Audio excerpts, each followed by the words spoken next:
Welcome on board the Sirius V1 ODS. I'm Torsten Schmidt, the owner of Sirius Yachts, and I'm going to show you around this boat.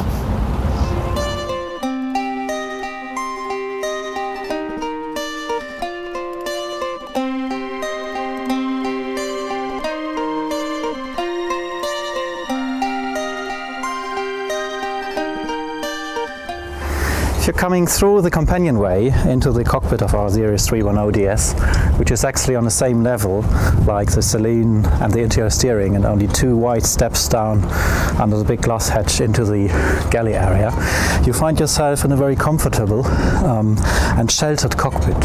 This cockpit is quite low and deep down to the waterline because we don't need aft cabins, because we have the wonderful cabin down below, so this could be quite far down, which means you're only making this movement in the seaway instead of this movement in a higher cockpit.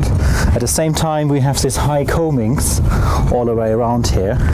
You're totally enclosed, and you have comfy wide seats which are actually very nice curved, so you're sitting very braced and you can brace yourself on the opposite bench if the boat heels. Sitting here, you are sheltered behind the deck's house where normally the spray hood would be.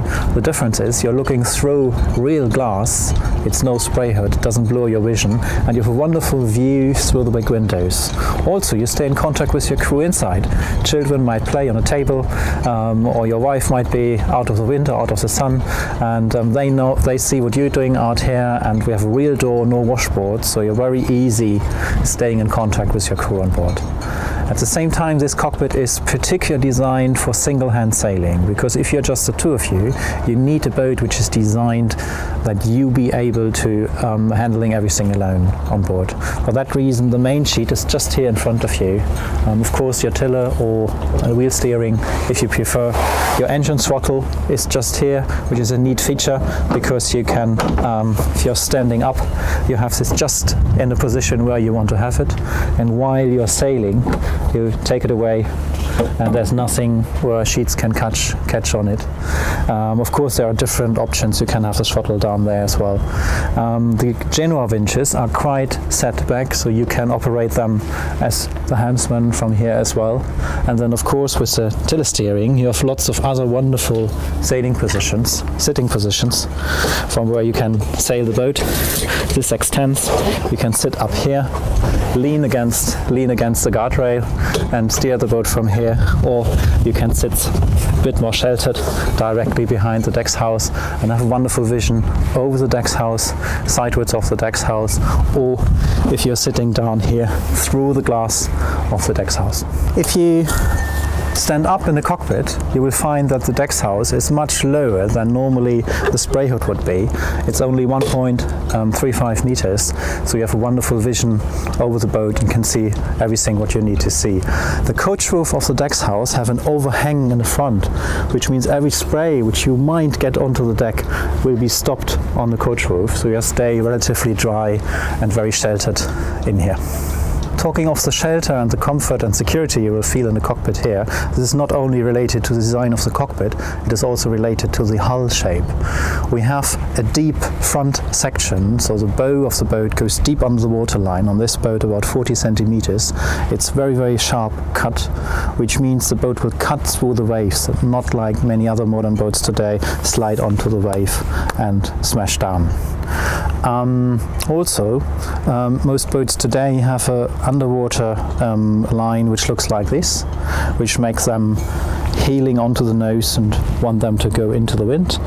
We have a relatively wide cockpit here, but if you look at the boat from the back, you will see that the water line narrows very much on the transom to the back of the boat, which makes an actual water line which doesn't look like this, but like this.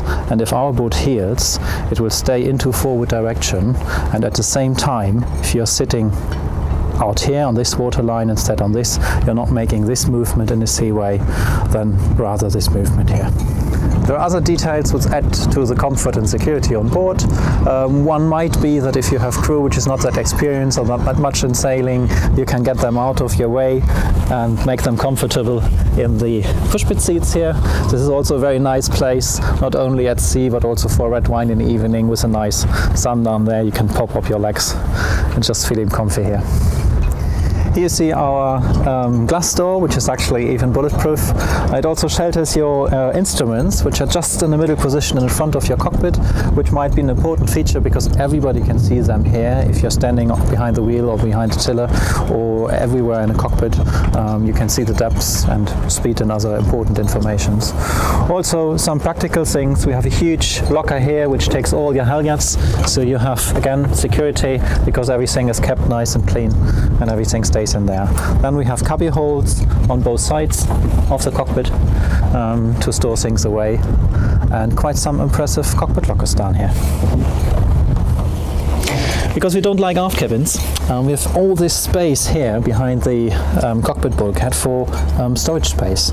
So this side of the cockpit lockers is very organized. You have your boxes with lots of little bits, spare parts and cleaning tools was in there. Then you have hangers for all your ropes, your fenders in here, the gas box with the gas bottles.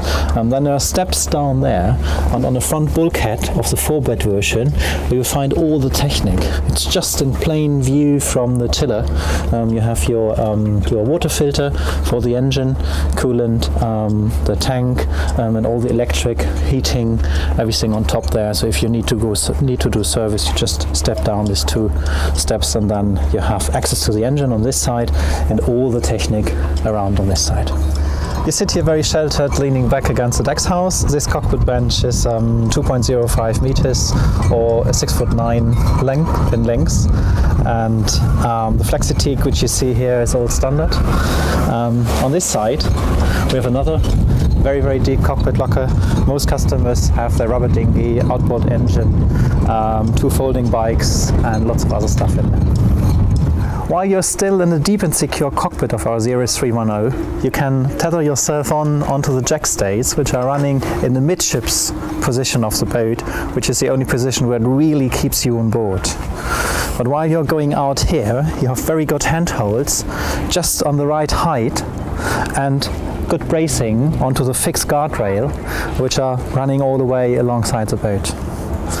Coming forward, you have your opening gates to the side as a side opening, and then you come to the rig here, to the rigging, and while you're leaving the security of the good handhold here and the rigging here, the footrail, the gunwale, starts to raise up to 120 millimeters to give you a good foothold while you have to go further forward, if you have to go further forward in a seaway, because you can walk actually in the footrail all the way forward. Talking of various rig options, you can actually specify whatever you like. You can have a furling main, furling boom, or just a simple slab reefing, single line reefing, all operated from the cockpit. To add to security and to more performance, you could also specify the cutter stay like seen on this boat. The self-tacking jib is always standard, but on this boat you have a second furler in front of that with a big jenny attached, which means you can choose the right sail while on passage without leaving the cockpit in 1.5 minutes. This also means you never have to half furl your sails and destroy the shape of the sail, because you have your self-stacking jib for strong winds, or if you do a lot of tugs, or in lighter winds, you fly your jenny up to the wind or downwind, even in stronger wind situations. But you have either the jenny furled out, and if you find out it's too much wind for a course you're sailing, you furl the self-tacking jib out in the shadow of the jenny, and then furl the jenny in the shadow of the self-tacking jib. This also adds to the performance and to the general speed of your passage, because if you're out in 4 or 5 before, you probably would never go out with a big jenny, but if you come around a corner somewhere, around an island somewhere, and go to to a downwind course, you can furl out your jenny even in force 5 or 6 and be securely pulled by the jenny rather than pushed by the mainsail. In the front here you also feel quite secure because of the fixed guardrail. The bowsprit enables you to go past the furlers. You don't have to climb over them. And in the front you can simply open your pulpit, and there are steps which you hang in here, and then you can go down to the jetty or up to the quay very easily. For the anchor arrangement, you have nothing on deck. That's all clean, nothing to hook sheets behind or tip over, but it's all built under deck. You also specify what kind of anchor you like to have, and the anchor goes through the bow onto the anchor winch in here. You can have 100 meters of anchor chain if you need to, and of course there are other solutions for mooring ropes with little rolls in front which you can mount there to get through there.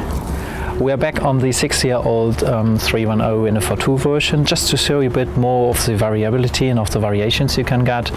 In the cockpit here you can have a steering wheel, of course, with your plotter in front of you and your main sheet a bit raised, easy accessible from the helmsman position. This of course makes the cockpit a bit smaller compared to the tiller version, where you just fold up the tiller and have the full width cockpit in front of you with a huge cockpit table, long cockpit table. This cockpit table is slightly smaller, but it's always attached. You just fold it up and fold it out, and you have a fold-up seat there in front of the door to sit comfortably 4 persons around there. More variations compared to the other boat we've seen is the Furling Boom, which you have here. You can have a furling mast. This boat have only one forestay in front, which is even electrically furred compared to the cutter stay. We have a backstay extensioner here with a winch handle, beamy knee, well, literally everything what you like to have. Thank you for watching our videos. If you'd like to have more information about our boats, visit our website at sirius-werft.de or contact us directly. Thank you and goodbye.